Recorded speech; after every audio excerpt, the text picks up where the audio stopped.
Hey everyone, Hallie Tally here, Digital Diva and owner of Nights of Bytes. Today is Wednesday, July 24th, and I'm here with your daily business cybersecurity briefing. I want to continue on this train of thought about misconceptions about IT security or cybersecurity, if you will. Now, if you remember yesterday, I was talking about cyber criminals, aka hackers, and I had a colleague of mine actually very graciously point out that a lot of times those good hackers are called ethical hackers. And that's a term that I think we need to make sure that we're using when we're referring to the good guys. Now, the bad guys, on the other hand, a lot of us are still going to call them hackers. I'm going to refer to them as cyber criminals because that's what they are. But if you want to call them hackers, that's up to you. But from now on, you're going to hear me call them cyber criminals.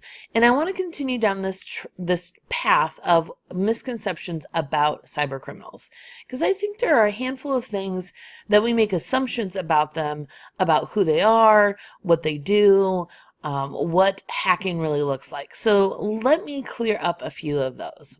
The first misconception I want to talk about is that cyber criminals need lightning fast reflexes to do what they do. A lot of times TV shows or movies will see a scene where there's a hacker or cyber criminal that's got, 8 or 9 monitors and they've got 4 or 5 keyboards and they're typing away as fast as they can on all these keyboards and swiveling between monitors and doing all this stuff, and we see all these lines of code appear on the screen and we think that's what it really is. Unfortunately, that obviously is just completely false from Hollywood. It makes for a great TV scene or a movie scene, but in reality, most cyber criminals don't have 8 or 9 monitors. They don't have 4 or 5 keyboards that they're pounding away on. They simply use a series of programs or bots to launch attacks.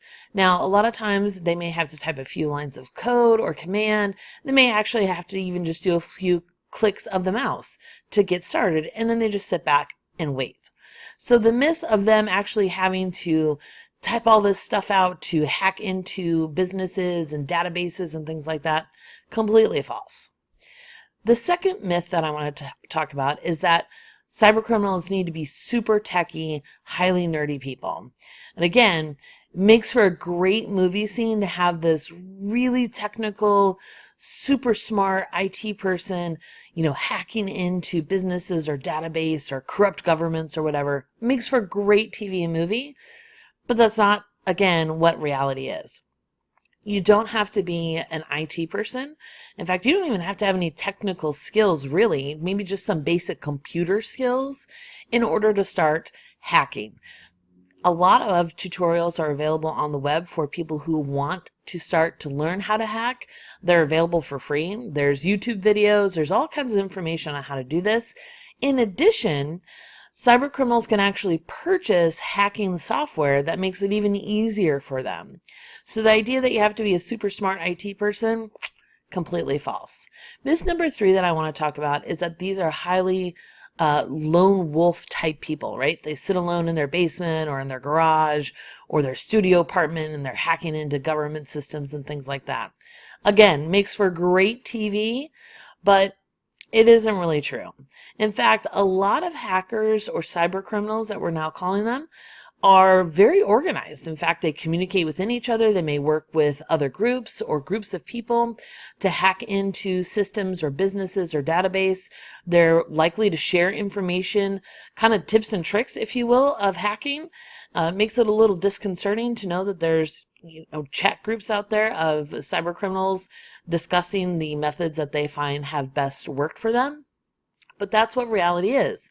Cyber criminals and hacking are actually very highly organized set of people. Now, there's a few lone wolves out there, some famous bad hackers.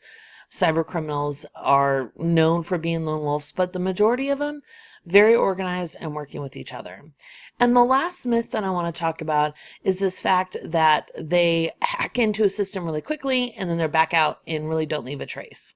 And again, that makes for great TV, great movies, but that's not really the case in reality.